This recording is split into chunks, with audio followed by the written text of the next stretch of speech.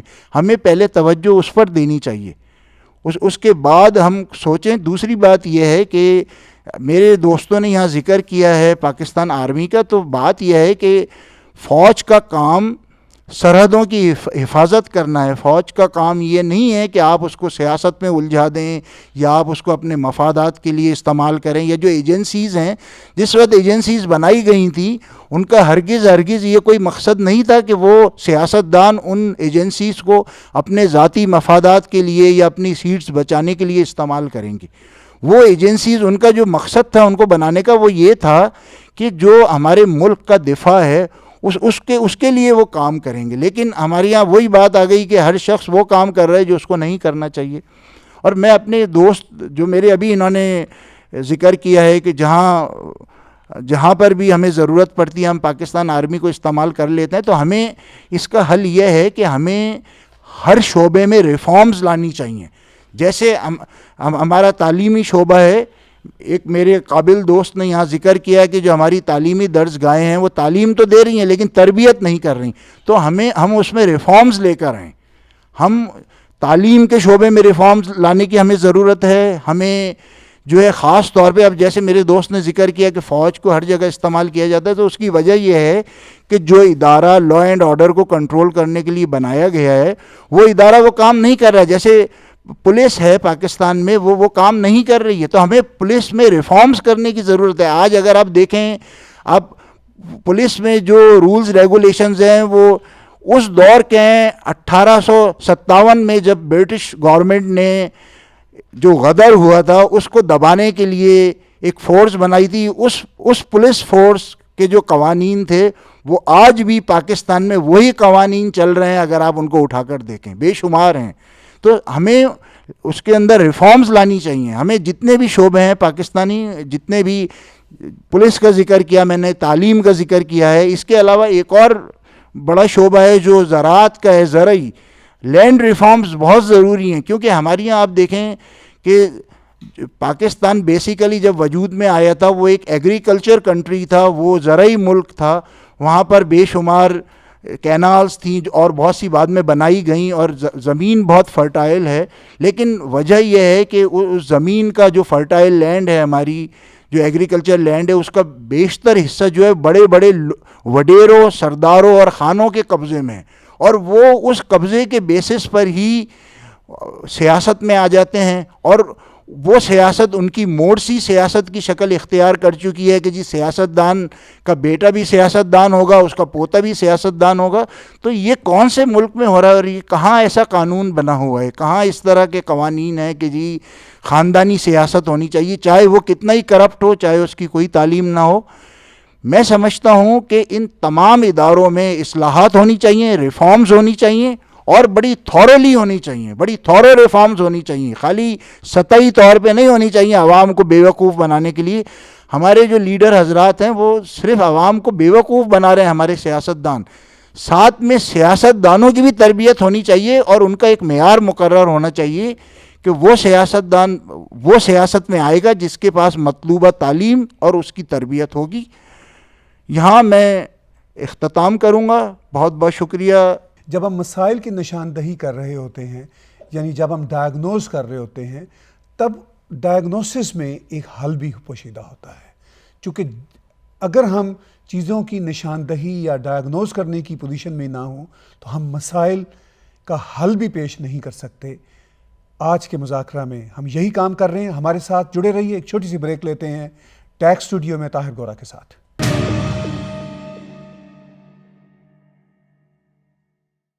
Multivitamins are a very important factor in maintaining good health both in men and women. Greenish Natural Health offers a balanced formulation fulfilling all of the daily requirements for essential nutrients like vitamins and minerals. If you are a healthy man or a woman, this is a time to make Greenish multivitamins a part of your daily routine to stay healthy. Greenish multivitamin and supplements are certified vegetarian, halal, and kosher. They are also gluten-free, dairy-free, soy-free, and non-GMO. Ask for Greenish products at your nearest pharmacy.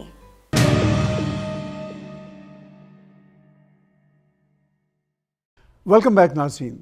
اس مذاکرہ میں ابھی تک ہم نے 8 panellist کی باتیں سنی اور ہمارے ساتھ کچھ پارٹیسپینٹس بھی ہیں. ہم ان کو بھی بطور پینلسٹ ہی لے رہے ہیں اور وہ بھی ہمارے ساتھ شریک گفتگو ہیں.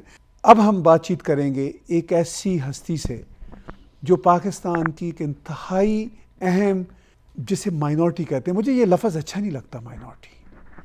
مجھے لگتا ہے کہ سب ایکول ہیں, مگر بدقسمتی سے پاکستان میں یہ لفظ بن چکا ہے. دنیا کے اور ملکوں میں بھی یہ استعمال ہوتا ہے. مجھے یہ لفظ اچھا نہیں لگتا. کوئی مائنورٹی نہیں, کوئی میجورٹی نہیں. We all are equal human beings. We all are equal citizens of any country or this global village. اسی طرح ہمارے ایک کمیونٹی لیڈر میں انہیں کہوں گا جو ہمارے ساتھ موجود ہیں کینیڈا میں. کینیڈا کی سیاست میں بہت اہم ان کا کردار ہے, بہت کی رول ادا کرتے ہیں. کینیڈا کی ایک بہت بڑی پولیٹیکل پارٹی کے جو کی ایڈوائزرز ہیں, جو کی ایکٹیوسٹ ہیں, ان میں سے ایک ہیں. پاکستان کی ایک انتہائی اہم کمیونٹی, پارسی کمیونٹی, اس سے ان کا تعلق ہے. میں خوش آمدید کہتا ہوں اسفند یار وادی والا صاحب کو. آج ہمارے ساتھ تشریف رکھیں. پاکستان کے بہت مسائل ہیں. ان 70 years of its life Pakistan نے بہت کچھ کھویا ہے پانے کے بجائے. اس کے جو قوانین ہے جس میں I would rather bring the 2 black laws of Pakistan, زنا اور بلیشمی لا, جس سے انہوں نے مائنورٹی کو تباہ کر دیا ہے. مائنورٹی پاپولیشن واز اباؤٹ 3% ان پاکستان جب پاکستان وجود میں آیا. آج وہ 1.5% پاپولیشن رہ چکا ہے. دیر از نو ایکویلٹی ان پاکستان. اس کا سولوشن تو بہت آسان ہے, جو 3 الفاظ میں بھی کہا جا سکتا ہے.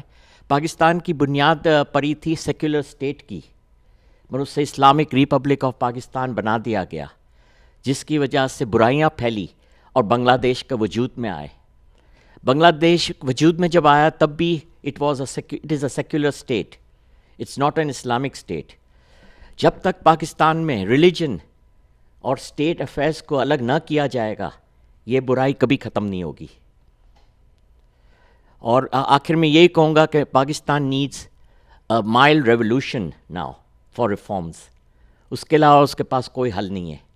آرمی انسٹیٹیوشن بھی کرپٹ ہو چکی ہے, پولیٹیکل انسٹیٹیوشن بھی کرپٹ ہو چکی ہے, اور آپ کا عوام بھی کرپٹ ہو چکا ہے. تو پھر کہاں جائیں گے آپ؟ Pakistan has become rather a burden on the world now. وہ سروائیو کر رہا ہے صرف on aid. Every month it is surviving on aid practically. اگر آپ اس کے فگرز لے لیں اور اس کو آپ دیکھ لیں تو اٹس اے شاکنگ تھنگ. اور ابھی بھی جو موجودہ رولرز ہیں they are totally ruining Pakistan. In last 70 years, I'm not at all happy. The people like us, why we are here, leaving our motherland, leaving all the luxuries in the world in Pakistan, but we are leading a simple life as Canadians. That's why I openly state, I am first a Canadian and then the rest. Thank you.